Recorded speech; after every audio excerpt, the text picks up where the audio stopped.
Okay, we're setting up for a 2003 Honda Accord remote start.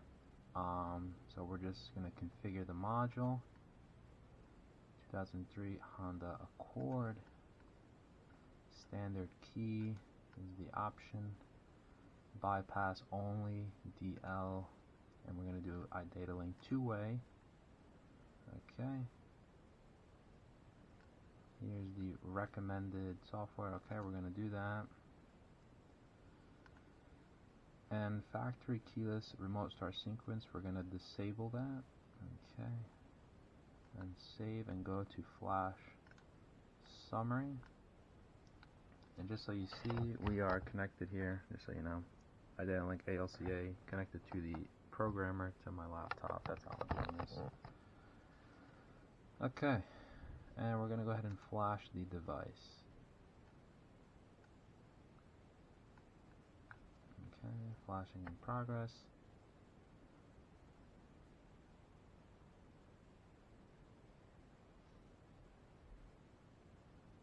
Flash complete. Okay, and that completes the programming of the module. Alright, so going over the wire diagram, we'll start with the ADL, whatever this thing's called, the ACLA module, which I've got right here. As you can see, this is how I do it.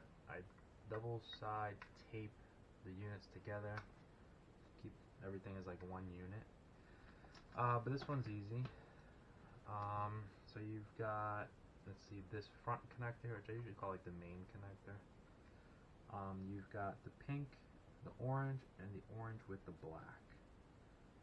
Okay, those, I got my orange here, I've got my pink routed up, going up to the ignition switch, right here, the pink. And my orange with the black as well comes up here. Let's see what else. And the only other connector you're going to need is this blue connector, which has 3 wires. You're going to need the white with the black, white with the red. Those are also going to come up here for this interrupt connection here. We're not going to do this because we're not going to do OEM remote start stuff. Don't have to worry about this. Now for the remote start, Idatalink doesn't tell you what connections to make. It's just how they do it.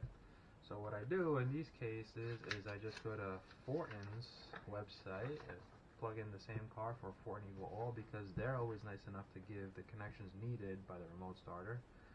And all you need is the starter, the ignition, the accessory, and a positive parking light. So that's what we got here. We've got our 12 volt, we got our ignition, we got our accessory and starter, and we have our positive 12 volt white wire here. Now this one, so you have the red with the black coming off of this main connector here. That has to be connected to 12 volts, which you can see is what I did here. So I just connected it to the 12 volt line that I have here.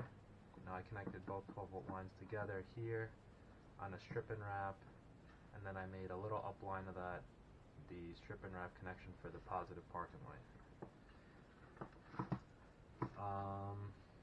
But yeah, so this is what it looks like.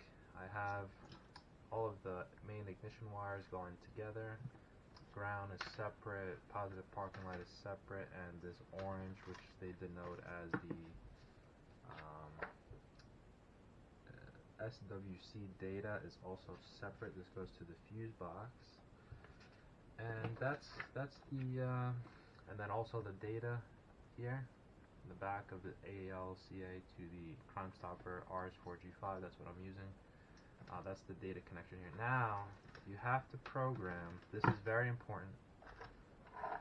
You have to program. You have to program the communication. So Idatalink to Crimestopper, you have to program it because it's not the default. So if you go to page 15 of the installation instructions here, you're going to see on option 5, if you look at this kind of like the column 2 unlock options, these are the defaults. The default is Fortin protocol, and we need ADS, Idatalink protocol. So if you were to install this as is and try and use it, it won't work. You just simply have to reprogram the unit to the ADS protocol. So I'll actually try and demonstrate that right now. So I'm going to attempt to show you guys at my desk. I have a 12-volt power supply hooked up over here. So I just have the unit hooked up to, ground and 12 volts, and I'm going to turn it on. So there we go. Okay, so the unit's on, and now we have to simulate, us being in the car. So what we're going to do is I'm going to go ahead and with the jumper, I am going to, you have to turn the ignition to the on position, aka give 12 volts to the ignition wire. And when you do that, I'm going to go ahead and unlock the module, just in case. Okay, so you can hear the relays going off inside the module. So I unlocked it, just to make sure we can get into it. So I'm going to connect the ignition wire to 12 volts, which is simulating you turning the ignition to the on position. And I'm going to hit the programming button 5 times. So I'm going to connect this. Okay. Alright, I'm going to hit this 5 times. 1, 2, 3, 4, 5.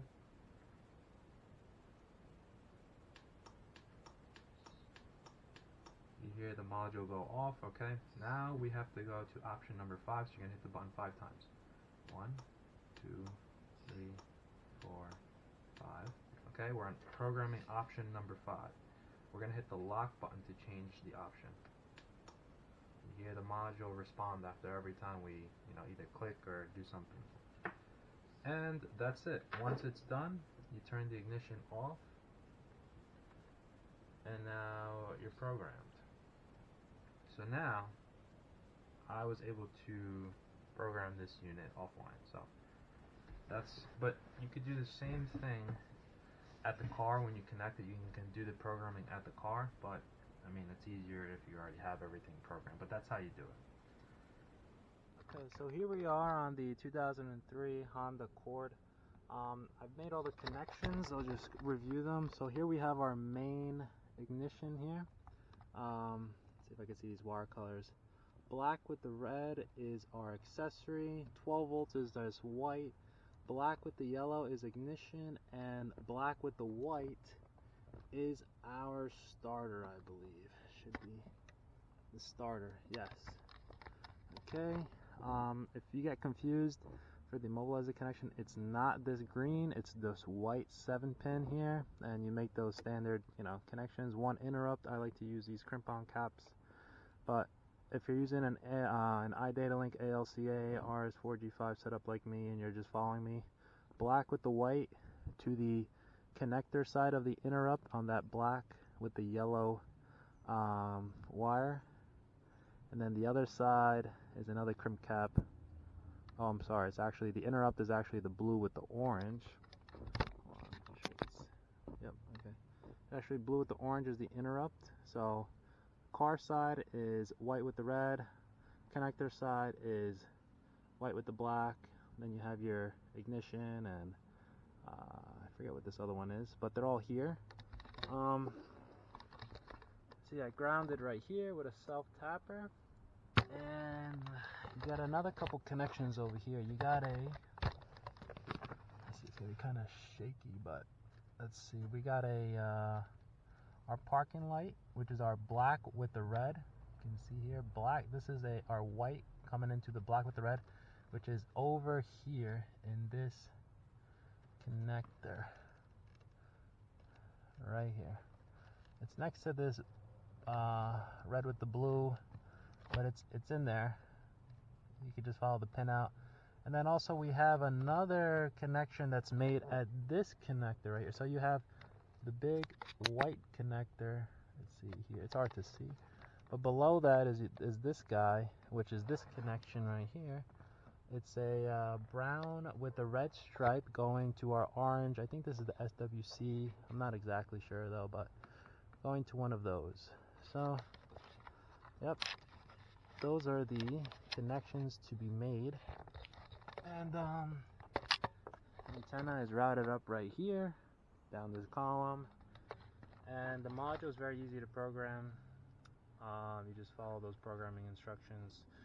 When you first connect it, or when it's plugged in, it'll flash, green once.